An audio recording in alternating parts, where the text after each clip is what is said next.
breaking news.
Welcome to the Tulsa Music Stream. And now, your hosts, Scott, Jana, and Nine. You wanted the dirt on Tulsa. You got it.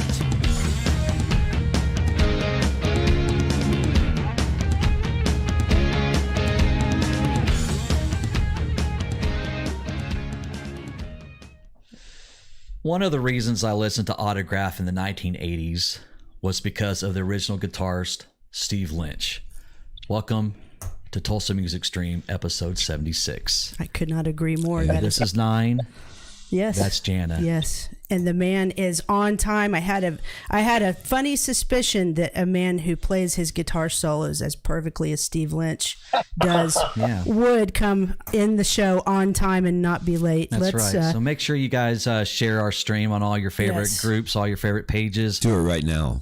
We are on YouTube Live as well. Hit that subscribe button, Twitter and Twitch. And we're also on the podcast, Spotify, Our Heart, Amazon, and of course Apple Podcasts and many others. So take a listen and follow, friend, do all that stuff, and hit that notification bell. Thank you guys. That's right. Let's get Steve on screen. Here he is, promptly on time. Mr. Steve Lynch, how are you doing this evening? Hey, Steve.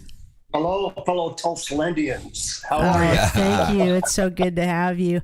We've got a lot to cover with you this evening. Thanks again for the opportunity and letting us get caught up with what's going on in your world. First thing I want to talk about, I know you've been working on this for a while, and I was excited when you sent me an email saying that it's in its final edits, but you have an autobiography coming out called Turn It Up, Confessions of a Rock Guitarist.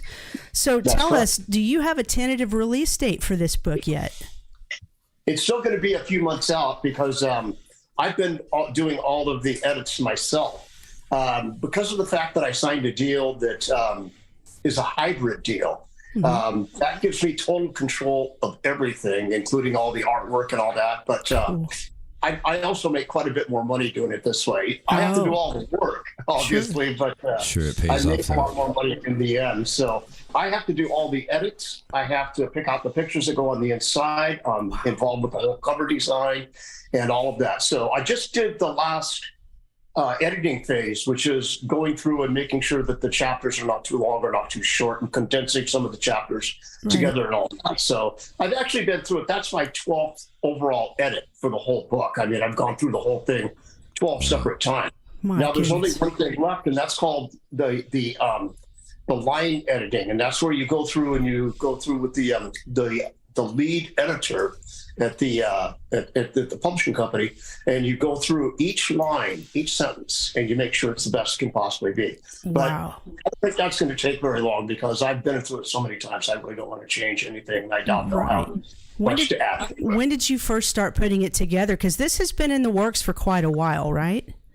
Yeah, it was June of, it would be, COVID was what, that was March 2020, right? Yeah. So it's been that long. What I did is I started out by all these stories that I had been, telling for years and everything. And people say, man, you got to write a book about this. So about a decade ago, I started writing down single sentences that would remind me of these stories. And before you knew it, I had like well over 250 stories. And so I thought, well, I got to condense that down, obviously. But just by writing down that sentence, it would help remind me of what the whole story was, and then I would remember it. And so then I just started writing down all the stories chronologically from when it first started out. I was born in North Dakota, moved to Seattle when I was 1 because I was bored. And so then the story just keeps on building from that point on, and how I got into guitar, going to the Guitar Institute, the early bands that I was playing in the 70s and the early 80s, and going to the Guitar Institute, and the formation of Autograph, the touring with Van Halen and Motley Crue and all that. And so it's just a continuous story right on up to the day, so. Right. It's going to be exciting. It's mainly humorous, taking a humorous look at all the mishaps in my life and all the stuff that I went through, which I haven't shared publicly with very many people at all. I mean, my close friends and family know about them, but they said, man, you got to get it out there in public so that people can hear what all the different things you've gone through. So when you do something like that, is it pretty tough to like go back years and years ago, 30 years, and remember some juicy stuff? Or is it just basically just, your guitar technique and how you bought it, your first guitar? Or did you have to like kind of dig deep or stretch some truths or anything like that? Well, I had to call up family members and old friends from Seattle and everything. And I said, hey, remember that time? Well, what are the details behind that? Because I'm a little bit foggy, Right. Yeah. Did you also have to ask people for permission? You know what I'm saying? Like to include them in the story. Family, so no, not really. Everybody was very happy to even be mentioned in it. So okay. So is your approach with the book? Obviously, it's an autobiography of a very interesting life and an amazing life that you've led.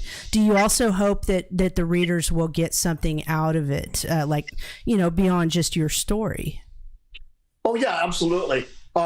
Just the positive attitude that I've always kept, when things got really, really tough. And also, how I went through it methodically, and the things that I would change slightly to make things, move on a little bit faster. And learning about, teaching them about theory and everything, and how important it is to really know the business itself. And it's almost like you have to be immersed in an area, almost like, well, back then anyway, you had to either be in LA or New York or Nashville.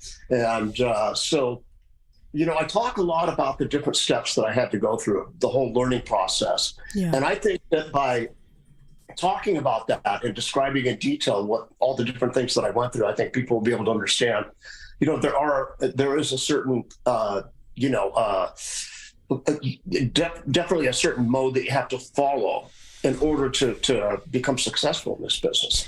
I'm going to tell you, in researching for this interview, I learned something. I always kind of thought this, and then you sort of confirmed it, but I was a little bit surprised. Maybe some of the viewers will be surprised to hear this, but there was a guy interviewing you, and he said, was there ever an opportunity, noteworthy opportunity that you turned down? And if so, why'd you turn it down?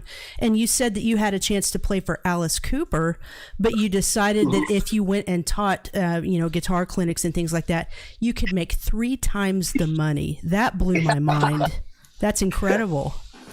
And I also had some other shows still that were pending with Autograph. And so if I would have went out on tour with him, it would have interfered with that. And then I had these clinics set up in Europe, and that was good money. And I couldn't turn that down. It was basically 3 times as much as he was offering per week I was getting, from overseas. And I kind of wanted that anyway. I've never looked at myself as being a musician that can really play somebody else's songs. I've never, since it has been since 1977 since I played anybody else's songs, except for fun. Right. We did American Bandstand. We put that on their second album, that being a Grand Funk Railroad song. But other than that, I haven't played any cover songs at all. It's always been original stuff. Yeah. And so for me to go and play Alice Cooper stuff, that felt a bit odd to me too. Sure. And the same thing happened with Paul Stanley contacted me also. And he called me on the day actually that we signed our 3-album deal with RCA. Wow. And so there's a whole story in there about that as well. I actually hung up on him. I didn't think it was really him. Oh my Is this gosh. Steve Lynch? I go, yes, it is. And it was like 1:30 in the morning. We were all out celebrating because of the fact we just signed this 3-album deal with RCA. And so, Right. and he said, well, this is Paul Stanley from Kiss. And I went, yeah, right. And I hung up. Oh, geez, how funny. Yeah, Oh, I've And always. then he called back, and no, he said it really. At that time, he only had landlines, so I could tell that it sounded like it was on a long distance line. So he said he was calling from New York, and he got my number from Mike Varney from Guitar Pro Magic. And he said that I've heard your demo, and I'm really interested in having you wow. try out. And basically, he wanted me in the group, but I said, well, I just signed a 3-album deal. And Oh, geez. that's not going to be that's gonna be something I can do, And You so could have been the next encore. Yeah. What's that? You could have put on some makeup and been the next Uncle Warrior or whatever Vincent was. yeah. Yeah. That'd have been cool. You know what's crazy is sometimes like when I hear you're playing, it kind of reminds me of a little bit, not a whole lot, but a little bit like the tone and everything, a little bit like Mark St. John on the Animalize album. You kind of got that same speed kind of technique and everything going on. But I always thought that. And I was always amazed why after Autograph, someone big didn't already pick you up. Yeah, no kidding. That always kind of, surprising. yeah, surprised Well, me. I kind of laid low, and after that, that initial Autograph split up, and I was off in Europe, so I was doing these clinics and everything, and then I had been writing, even some writing was while I was in Autograph. It just wasn't right for Autograph, so I put those songs aside, and I decided, when I had some time off when I came back from touring in Europe, I decided, well, I'm gonna go ahead and put everything in motion to actually record the solo album, which I did. It's called Network 23, and it's just basically all songs that I wrote over like about a 4 or 5 year period. And I decided, okay, so I'm gonna do this, and I wanted that freedom of just kind of doing whatever I wanted to do without having anybody else's input, and I just decided, well, I demoed it out and I played all the instruments on it, except it was a drum machine at the time when I demoed it out. And then I went into the studio. I signed a record deal with Sasapa Records, and they were out of Columbus, Ohio. But it was an upcoming company. They had SEMA Distribution, capital EMI Manhattan. So that was kind of a big deal, to get that kind of distribution. Yeah. And I signed with them, but unfortunately they went bankrupt. So then I had to take my master tapes out of there. I went back to LA. I recorded some more of it at Fox Run Studio and Sound City in LA. Then I eventually moved it to New River Studios in Fort Lauderdale, Florida, where I moved there. And that was in 92, actually. And then I finally finished it up. It took me to about 95. But it was great having that opportunity of having complete control over it, just like the And same no way time frame either. I wanted complete control of the book. So Yeah, for sure. Well, we're going to get into more Autograph stories, but I do want to ask you about Blue Neptune. This is your solo project. Tell us a little bit about that, the sound, the players involved. What can people expect out of Blue Neptune? Well, what I'm going to do is do the same thing I did with the Network 23 album, except this time I'm not going to record the whole album. I'm just going to do a single at a time and release it. Okay. I'm just going to take my time with each one. What it's going to be, what it is it's going to be my version of my favorite album of all time, and that's Dark Side of the Moon.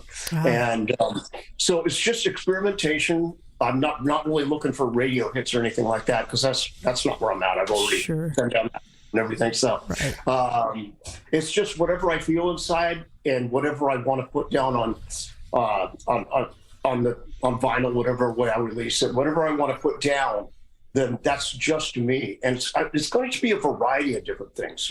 I listen to a lot of different styles of music, and so I look at it like, that's what I want to do, is I want to have the freedom to be able to do that again, like I did before, because I really enjoyed making my previous solo album. So I'm going to do that same thing again. Then have guest people come in. I might have Chris Frazier come in again, and Mike Mangini. Chris Frazier was a drummer that was with Steve Vai, and then he was with Whitesnake and then Foreigner for almost 2 decades.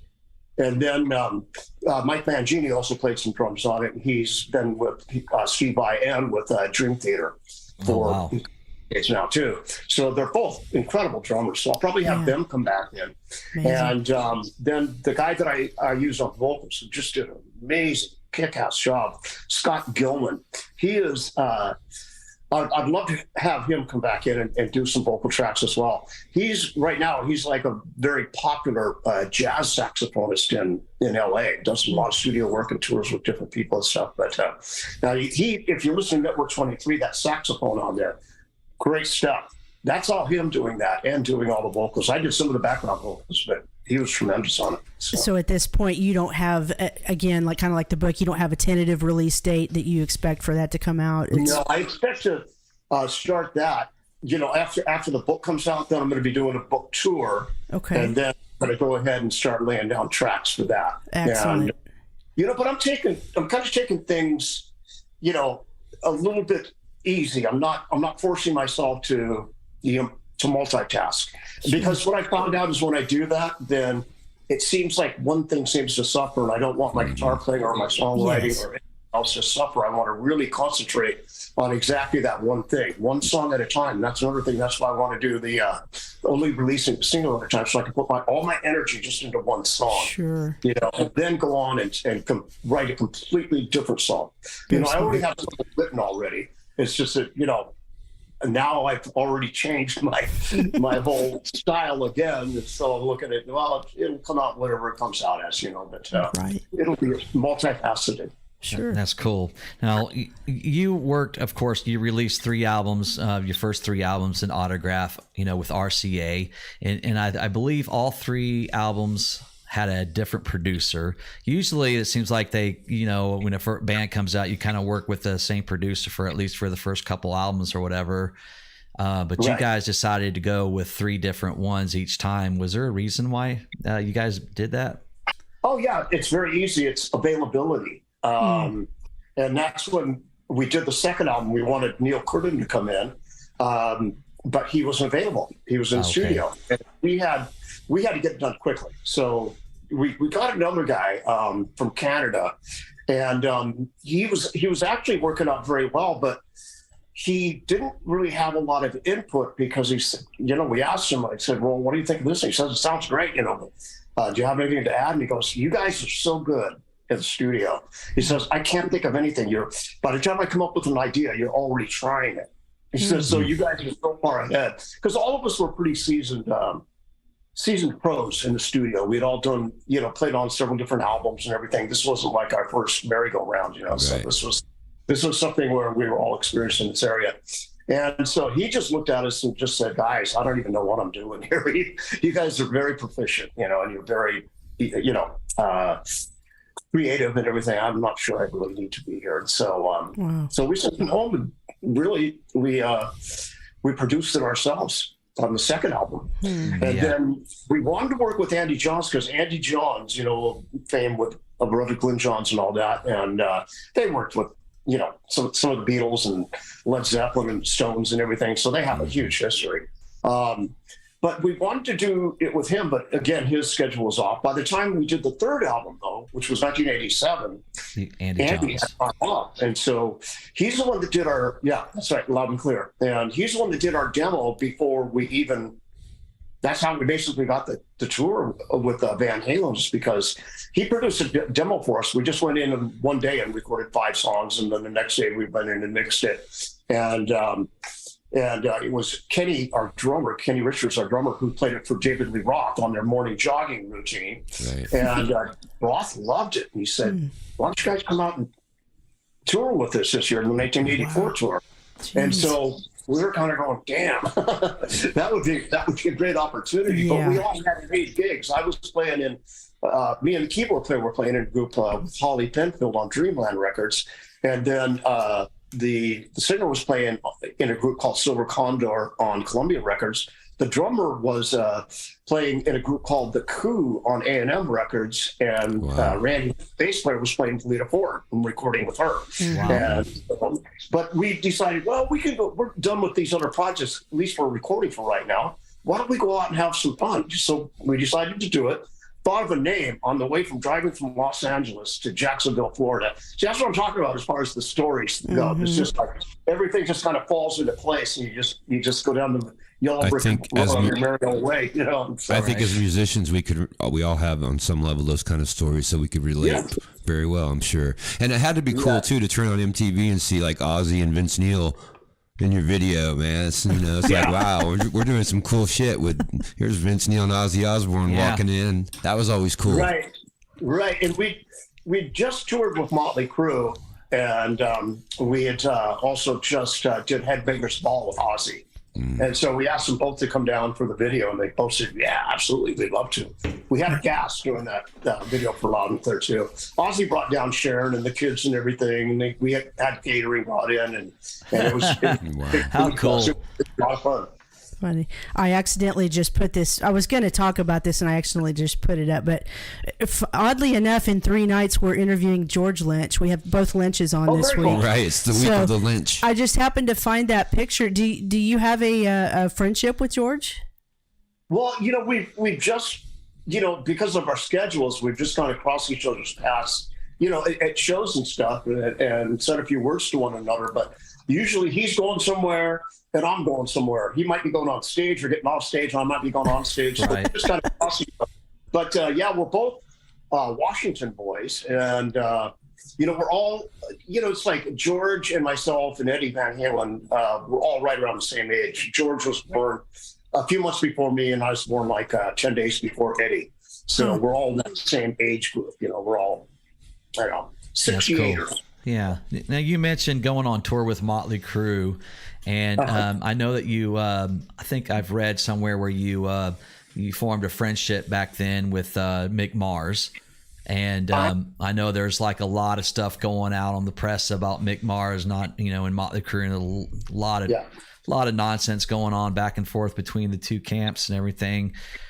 Do you have an opinion about any of that? Have you spoken with Mick? Are you still friends with him?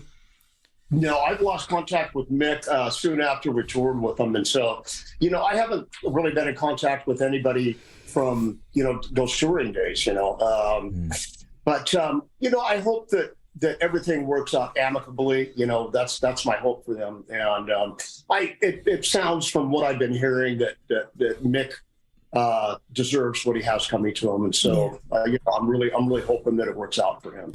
Yeah, it seems like just from a bird's eye view, the stuff I've seen on my feed, it seems like most people are siding with Mick on this deal. So yeah, absolutely. I've been reading a little bit about it, and it seems very heavy that way, actually. Yeah, especially with musicians, right? Because musicians, I think they understand more than most people. They understand the politics of it and how difficult it can be. And so, they want, fair justice for everyone. Right. Sure. Let's talk a little bit about the song that launched you guys into the stratosphere, Turn Up the Radio. Now, I was a little surprised to read, and I'm sure you've discussed this many times before, you guys were lukewarm about this song at first. Can you explain to me why you guys didn't feel so great about it? Well, it wasn't us. We thought it was great. Oh, it was RCA. Oh, okay. That wasn't.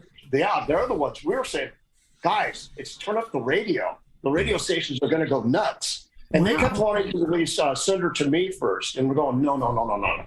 Turn Up the Radio is going to break out, and really become a big radio hit. Okay. And we finally talked them into it because they were right down. We filmed both videos, but they still wanted to release Send Her to Me first. And I'm going, no. We argued with them, and we finally got our way, and it turned out to be definitely the right decision. Yeah, without a doubt. And you spent a ton of time crafting that solo, correct?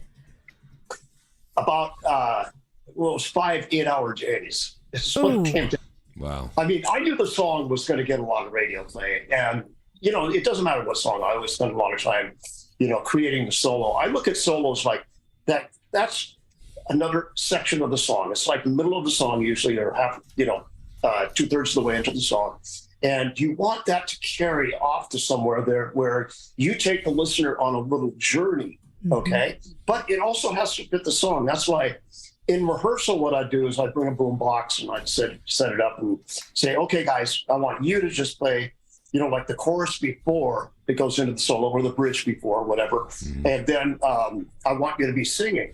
And then at the end of where my solo is, I want you to be singing whatever you're going to be singing on that part as well. So I know, what to do on the guitar where it's not going to interfere with any of the singing. And I want to tell a story in between that, And so I would always make up everything. I never wanted to repeat myself ever. There's some things that sound a little similar from one solo to the next, but I actually never, really repeated myself. And I stickler for that, just to make up a song make up a solo for that particular song.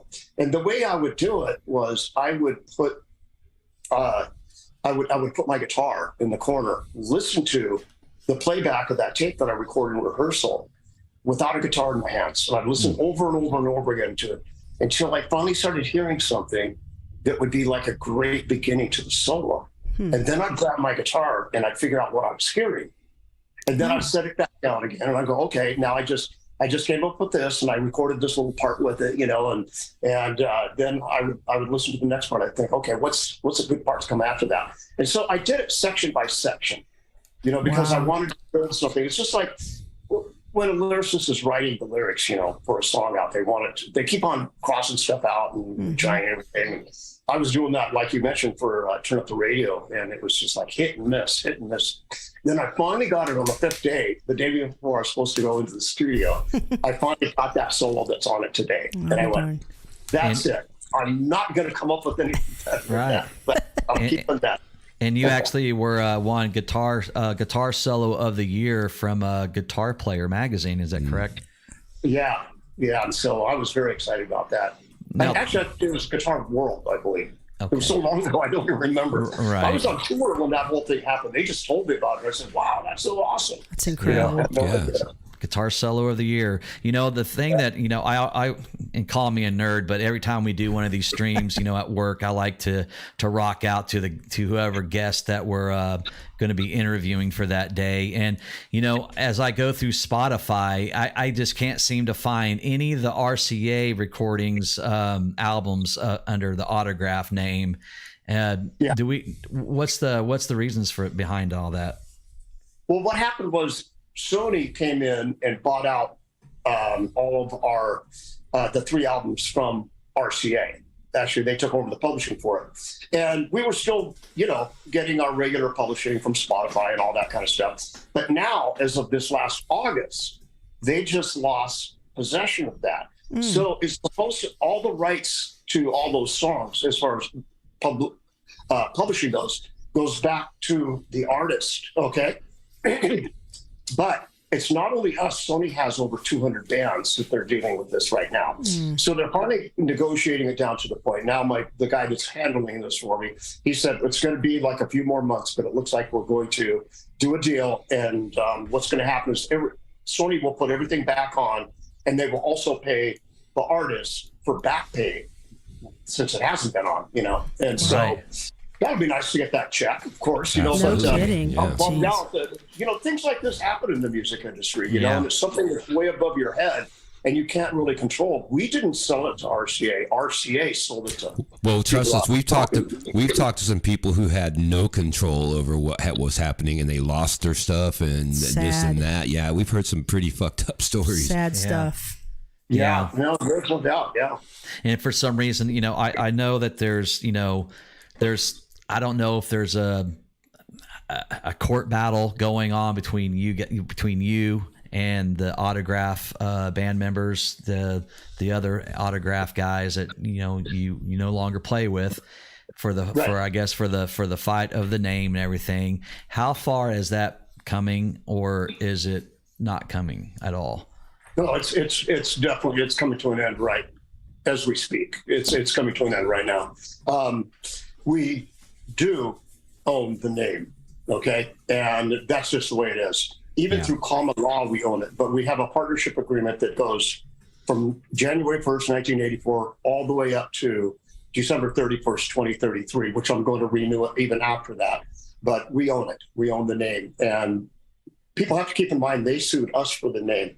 But there was no written or oral agreement ever with them. Nothing. It was just, but they just decided to take it after Randy passed away, which is a very unfortunate thing. And so, Steve, when you say we own the name, obviously that includes you. Who are you Are you referring to Steve Plunkett? Yeah, well, Steve Plunkett also, but he doesn't want to be involved in any of the legalities. He gave me, in writing, complete control of taking care of all this stuff. Okay.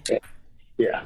Okay. Well, what a headache that must be for you. Yeah, what a mess. Oh God, you would not believe. But, I've read both sides, and I don't understand the other side's argument as far as how they think they could retain it. It's just Greek to me. I don't get it, but I'm glad it's coming to an end. Most people don't get it. Yeah. I don't get it myself, because I'm going, wait a minute, I'm an original member. Right. They're suing me for the name, and I've had the name since 1984. So sure. Just out of curiosity, when you do win the name back, what plans do you have with it? Once you get the name back, Yeah. do you have any plans to use the name again, or just? Well, this is the thing I'm looking at is, before I talked about Blue Neptune, possibly doing some recording with that, but that would just be recording. Just like with Network 23, I didn't go out, I didn't put a band together, I didn't go out touring. Right. But I'm getting the itch to go out and play again. So I would put a whole new band together, and we'd go out and play some old songs and also, some new ones that I write for the band as well. But it would be all new. The only original member would be me, because, Steve Plunkett he's got his own thing going. And he's actually a minister now. So, oh, wow. I didn't know that. Yeah. So, good for him. But we need that to happen so you can get out here and play Rocklahoma. No kidding. Oh God, yeah, would love to do that. Still haven't played it, so yeah. I actually met you when you played at Streets Gone Wild here in Tulsa. Oh yeah. And we took a picture and everything. But you were a really nice guy, so that was really cool to see you up there playing again and everything. So that was always a treat. But you've lost 3 members, original members of Autograph, and those have all had to been tough. Randy ran just recently, and your drummer, Kenny, and then your keyboard player. It's just tragedy. A lot of tragedy. Yeah. So it's got to be. Yeah, and it's been unbelievable. They're guys that you've known for so long, and then all of a sudden, they start just dropping off the face of the earth. And Steve Isham, the original keyboard player, he had jaw cancer, and he passed away from that. And then Kenny got shot and killed. He got shot twice in the stomach, and he bled to death in his home. Good God. Which was a total shocker. I mean, that's like, all these different topics, about all this stuff going on. And then Randy just passed away last April 26th, so it's been almost a year now. And that was a real surprise, because, he was out touring and having fun. And that's why, they're still using the name, because basically we gave him permission to go ahead and use it. We didn't care as long as they're original members. So that's the thing. Is the original member, go out and have fun. I didn't want to do it anymore, because I was just, I wanted to do something different musically, and that was that. So, talk real quick, if you don't mind. I'm going to put this picture up, and I read your story, and you started out as a bass player, for those who may not know. But Jimi Hendrix had such an effect on you that when he passed away, you decided to switch to guitar and dedicated your life to music. What was it about Hendrix that just drew you in so much and made this the course for life that you wanted to choose?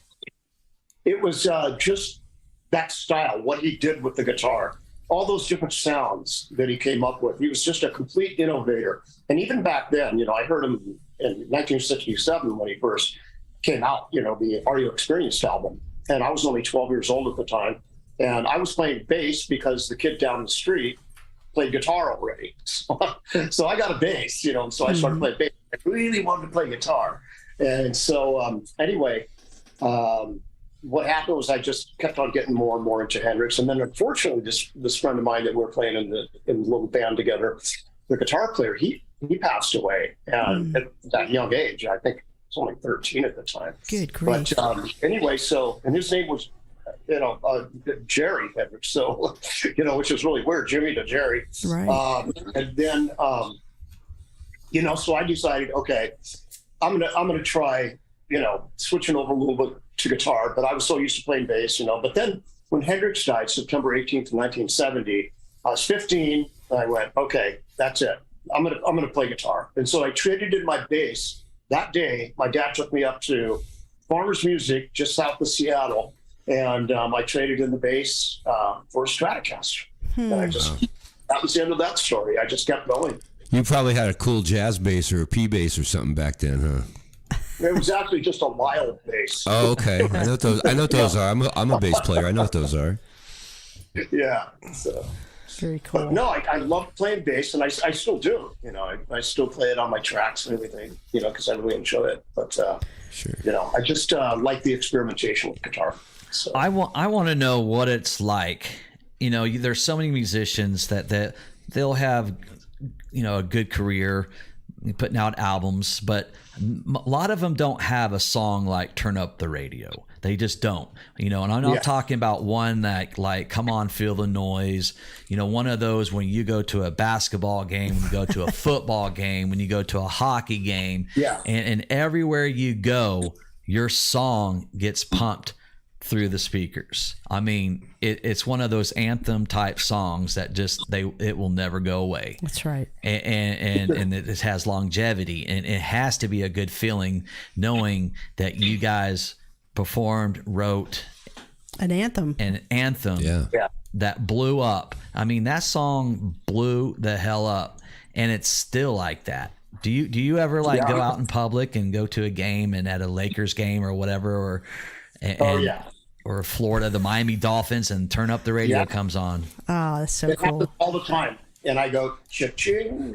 Yeah, sure. Because every one of those venues that plays that, I get paid for that. So, which is right. It's not all about that. It's really just a really nice thing to have. Something that you created. And we created all that song together. I mean, I was just sitting, in rehearsal one time, because we were just guys that got together and just drank beer and rehearsed. We all had paid gigs, and I was up on stage. I started messing around with those octaves.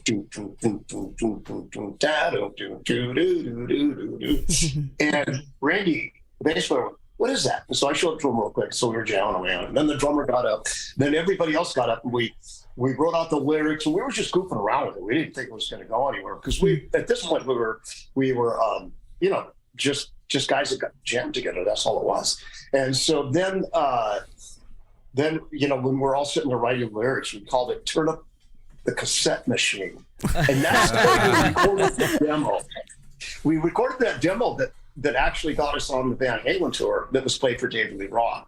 But we had already, by the time David Lee Roth heard it, we already changed it to Turn Up the Radio instead of Cassette Machine, because we thought, cassette machines probably aren't going to be around forever. You were right about that. So tell me something. How does a person's life change, and how quickly does it change when you have an album that goes gold? Oh, it's miraculous. You think, especially us being a little bit older guys, we're all the same age as Van Halen. So, we're like 70s guys. We're not really 80s guys. We were, 29, 30 years old when we got signed to RCA. And so to get signed that late, which is kind of unheard of anyway. Right. Because by the time you're out of your 20s, you're pretty much gone. You're not fresh meat anymore. Yeah. But it was such a cool feeling to hear it for the first time. And we were all together when we heard it for the first time on the radio, Chuck the radio, and then the album going gold like that. And then it started sounding like Mad Overseas as well. And so we just thought, wow, this is just like something we did not expect at all, and we were really, really gratified that it did happen that way. Are those memories pretty clear in your mind? Like, does it feel like it was yesterday? Yeah, they are, because it had such a high impact on my life, and plus I've shared this story numerous times. I mean, I was doing interviews back then, and I'm still doing interviews about it. So it's pretty refreshed in my mind. So yeah. How was that scene in 1984? How was that scene out there in the Los Angeles area when you guys were in it, and you're watching these other bands, Motley and Rat? We weren't really in it like with a lot of the other bands, because we were already playing in bands that were on labels. Okay, it's like they were all professional bands with professional labels. So when we didn't really do the club scene out there, we did in different bands, you know what I mean, but not with Autograph. You know, we just went right from these guys that rehearsed together into opening up for Van Halen. That was it. So we never were one of those people that took the staplers and put all our posters and flyers up all over the telephone poles down there. We weren't one of those bands. We were just one of those bands that kind of stepped into an opportunity and took it and ran with it. You were there in 1984 playing, you said, in other bands, in the clubs and stuff. But to watch all that happen from there, you know, when it started happening, because, you know, in the early 80s, the Knack and Devo and that kind of thing was popular. And here comes like Motley Crue and all this. To see that happening before your eyes. It was a spandex circus, and it was wonderful to watch. Let me tell you, it was an exciting time because there was so much energy, and everybody just wanted to, you know, be a part of that whole scene. It wasn't only the musicians; it was just the fans and just everybody that lived there. They just all gravitated towards that whole scene on Sunset Strip. And you know, I'd frequent, you know, the Troubadour and of course the Whiskey and the Rainbow, of course, that was a regular haunt of mine, and you know, the Roxy and Gazaris and all that. So, and Starwood, of course. And so I just had a great time going to these clubs and seeing different bands play and being a part of the whole scene. Actually. What year did you get there? I got there like the latter part of '77. Wow. So you haven't mentioned Randy Rhoads at all. Pardon me? You haven't mentioned Randy Rhoads once. I'm sure you saw him. Randy Rhoads? No, I never did. Wow. That's amazing. No, it was very odd because, you know, we were around the same places a lot. I was surprised I never did run into him. Yeah, I would have loved to have sat there and jam with them and exchange some licks. You know, one of the things that I was always impressed with you guys and Autograph was your videos, and your videos had a lot of energy and had a lot of hot girls in all of them practically. You know, that's the song with Blondes in Black Cars, and then you also had a solo on that, was it Loud and Clear album called Hammerhead and everything. But your videos were album, but your videos were just so flamboyant, and was that just something you guys wanted to do? Was it, you know, kind of the California Girls Daily Raw thing, you know? Basically, yeah. Our director, Oli Sassoon, who did most of our videos, he was all into that. You know, a lot of color, a lot of action, a lot of excitement, quick edits in the videos and everything. And we kind of enjoyed it because, you know, when we look back at the finished product, we went, wow, that really moves along really nicely. You know, and we were in the editing room a lot at times as well, you know, picking out which scenes would look good where and everything. And the Blondes in Black Cars, that was such a fun video to do. And when I did my solo, you might notice that, you know, when you watch the video, that I'm out in the desert, you know, and I'm sitting in the back of this Lincoln convertible, and it's sitting in Lincoln convertible Continental, and I'm sitting in the back and I'm doing the solo and everything. And there's a girl in the front. Well, we filmed a bunch of different scenes out there, and we were just in one trailer. You know, it was just me because the rest of the band didn't need to film that day because it was mainly just for my solo.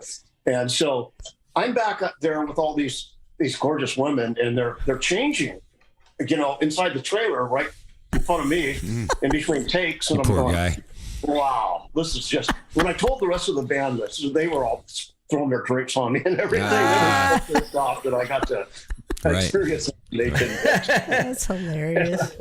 So tell me some of the dreams that my 15-year-old brain had. Yeah, he lived them. You just dreamed them. He lived them. That's funny.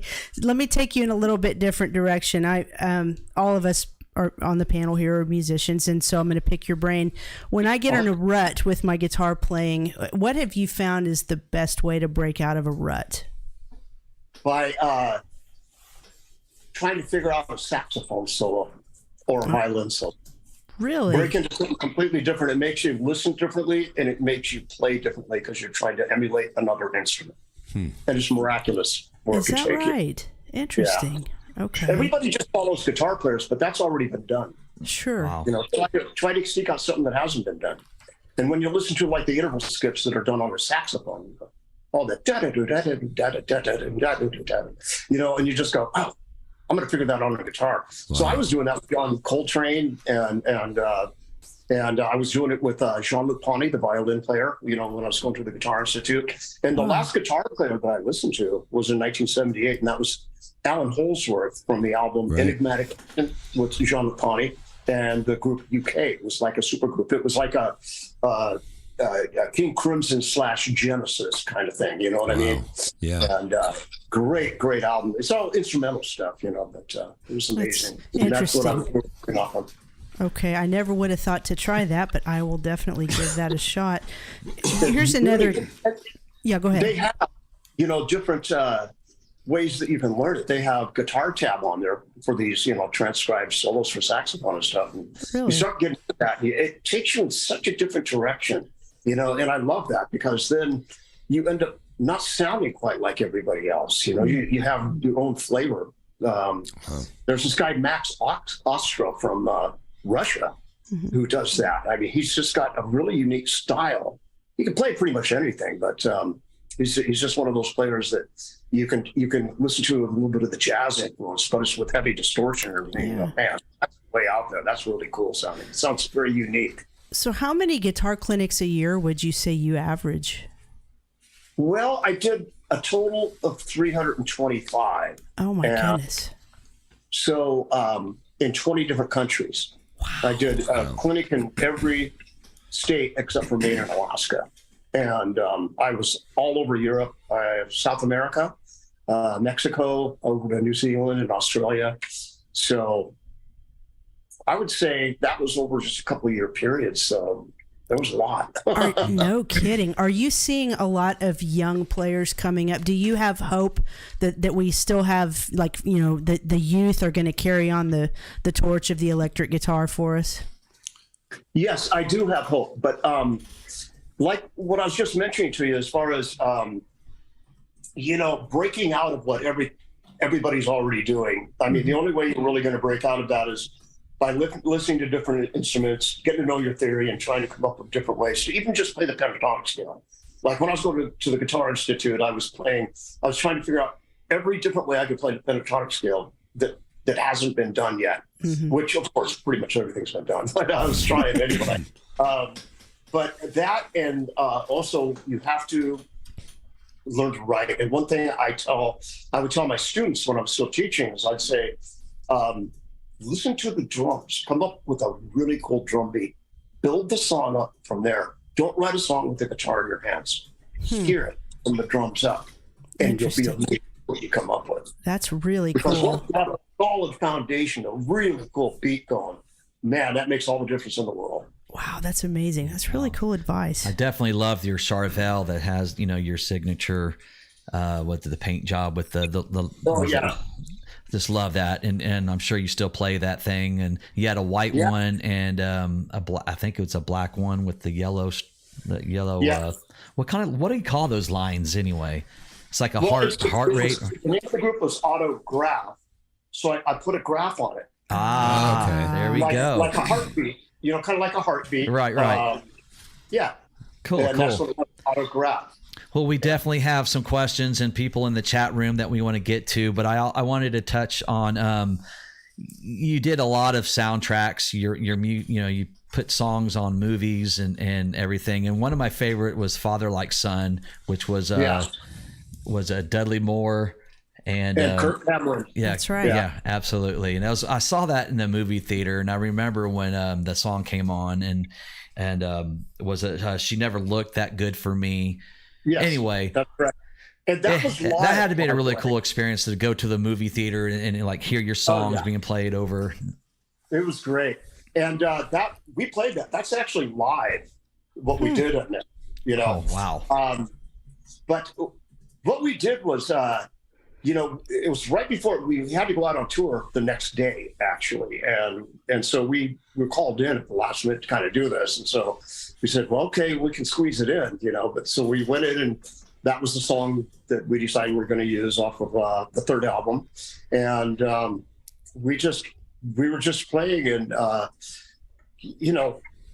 we thought, we got a couple of good takes of it, but they just said, okay, guys, that sounded good, but we need to get our sound levels right and get the lighting right this time, all synced and everything. So So he said, so just go ahead and play through it again. Don't worry about it. Just go ahead and it doesn't matter. You can make mistakes or whatever. So we played it again.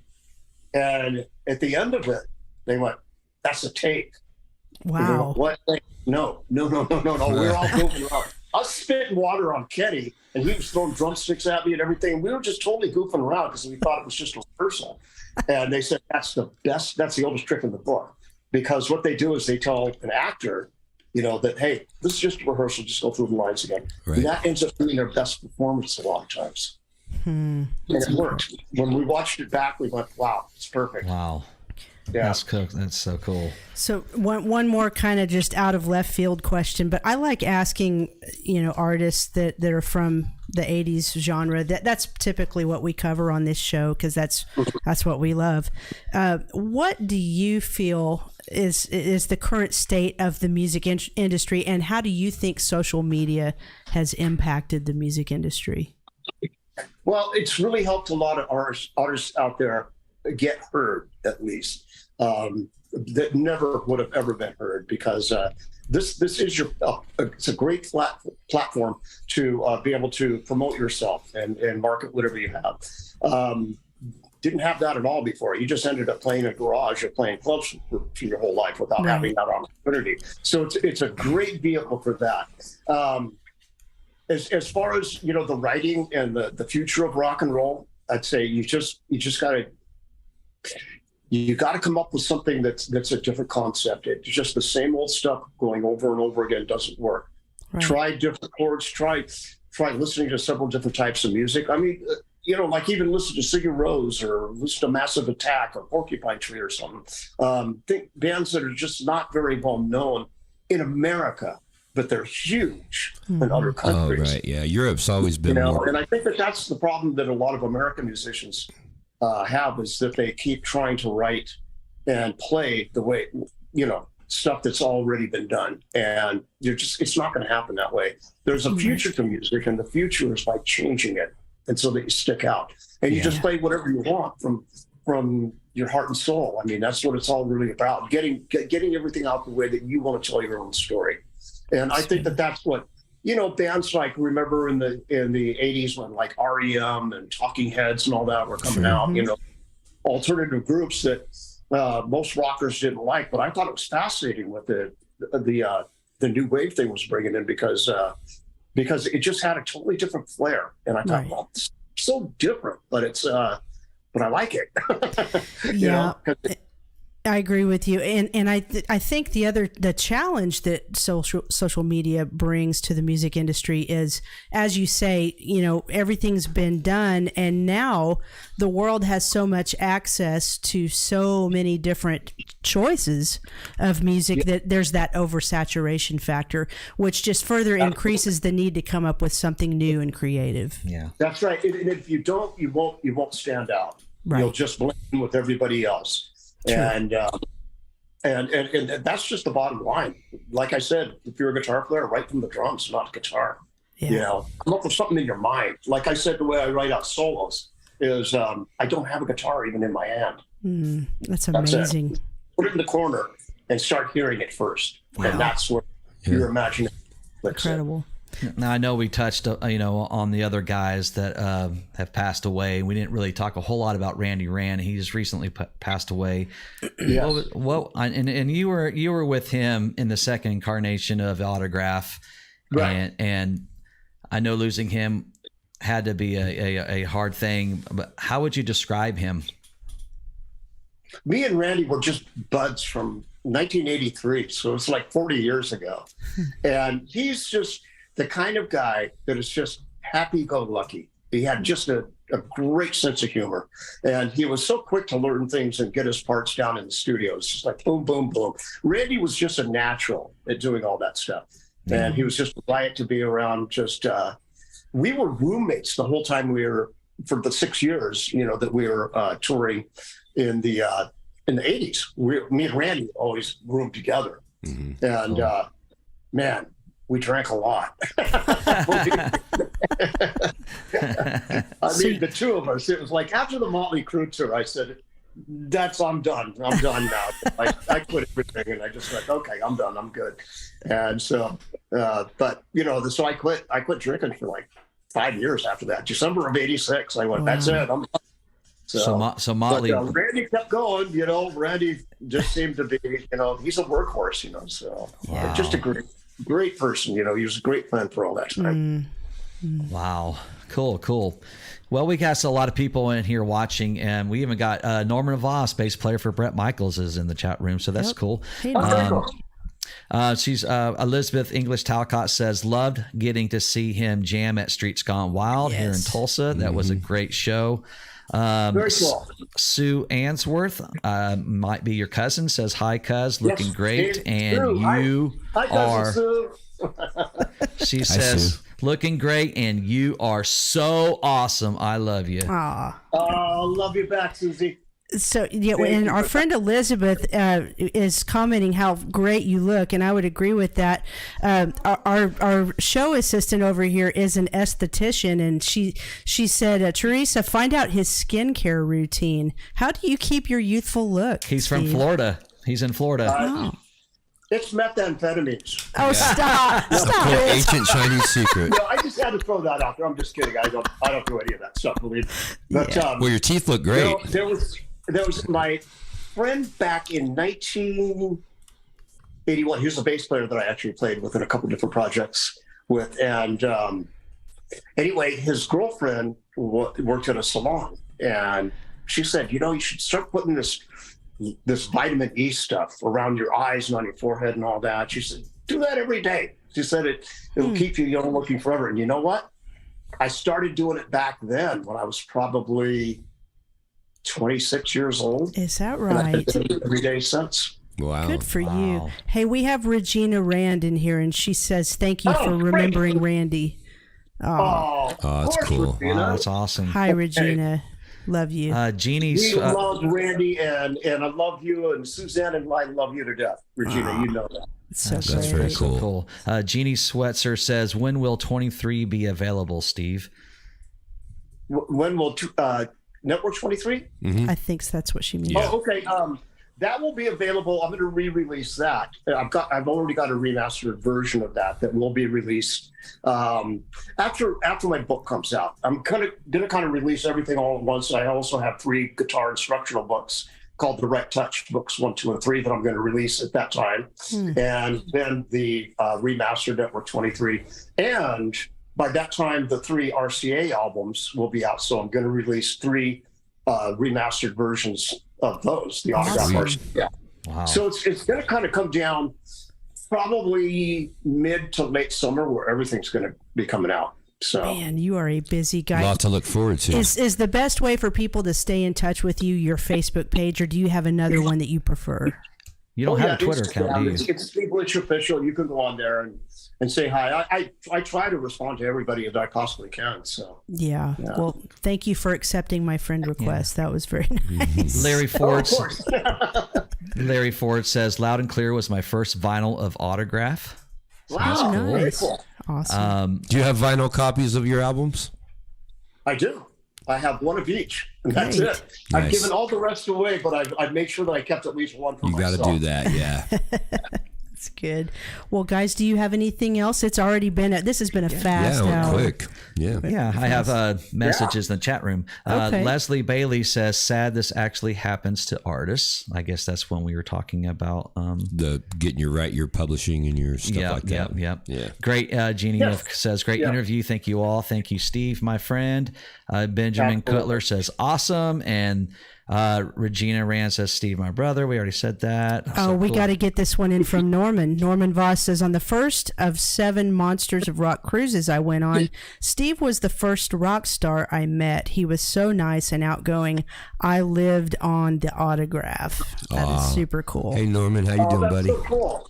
That's awesome. That is so cool. You've obviously I love made a to hear really things good like that. impression on people, Yeah. and I know you were super kind to us when we met you at Streets Gone Wild. And I want to encourage everyone in the chat room to follow our Facebook page and hit that subscribe to our YouTube channel, because or always bring in great guests like Steve. That's right. Definitely. And guys, please do, while we wrap this up, please do make sure you stay in touch with Steve.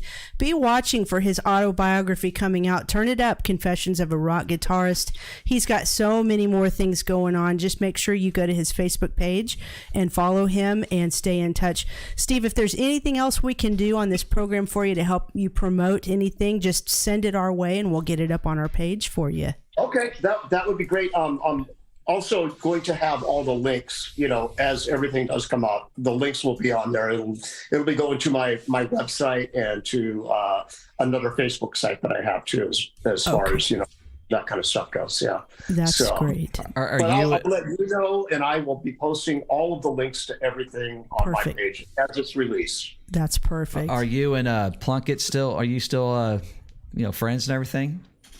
Yeah, like I said earlier, he's a minister, and that's what he does. He's super devoted to that, and I say good for him. Yeah. That's great. And he still lives in Southern California, and he's just not really in the music business anymore. Sure. Wow. His life just took a turn, and God bless him. Good Some guys just get out, kind of like Vito Bratta from White Lion. He got out too. I often think about him because of that. He dropped out, back in the 90s. Yeah, right?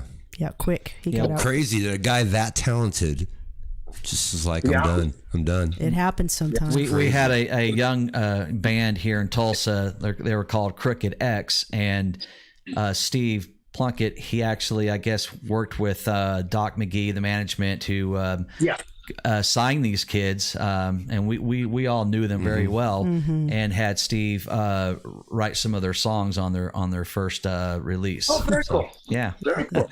Good time. Yeah, he was doing that a lot with younger artists. I remember that. So. Yeah, he was very instrumental in that. Listen, Steve, thank you so much for your time. Thank you for coming on Tulsa Music Stream tonight. We will make sure to stay in touch and pick up your book and check everything else out that you have coming out. Thanks for being an awesome guy, and we'll catch up with you down the road. Sounds good. Thanks, My bud. pleasure. Thank you, man. Much love. Thank you, bud. Have a great bud. night. We'll see you. All right. Cheers, guys. Take care. Bye-bye. Bye-bye now. Another great interview. Yeah, that was a cool interview. That was great. Send the stars. Much, Thank you, Thanks, buddy. Appreciate you. Thank you, Elizabeth, for sending those stars. Really appreciate that. And man, that was a great interview, guys. What a nice guy. Yeah, very nice. Man, isn't it going to be funny when we finally get someone on here that's just terrible and we can go, that guy was Plus, terrible. That's another guy that could just carry the interview. You know what I mean? I know. And that's good for three goofy musicians like us. Yeah. Sometimes we just need help. But, they have a lot of stories to tell. Yeah. We all went for that dream. Some guys reached it, and we're getting to talk to him about it, and it's very cool. Yeah, we appreciate everything, tuning into the chat room and sending your messages and your replies and everything, your comments. Yeah, so cool. Very nice. I wonder if mine will work on there. I just want to know if mine's that kind. What do you mean? You started charging, right? Oh yeah. You want to try? Yeah. So, there you go. I saw something how on cool here. am I now? Oh, wow. Well, yeah, you can, go ahead. You can use it. I am at 100%. Oh, you are? Okay, I'm at 15. Scott, you'll be proud of me. I used the side camera a whole lot tonight. Oh, that's great. There's good shots of awesome. Yeah, I figured you would like that. Let's remind everybody, I'm going to run through our spiel that we always run through. You guys can always watch this live or the replays on our Tulsa Music Stream YouTube channel, Facebook, Twitter, or Twitch. Please make sure you subscribe to the Tulsa Music Stream YouTube channel. Hit the little bell, and that way you will get notifications when we go live. And if audio format is your thing, then you can hear us on Spotify, Amazon Music, iHeartRadio, Apple Podcasts, Google Podcasts, and more. Let's talk about what's coming up just in 3 short days. I can't wait. We got to get to work, man.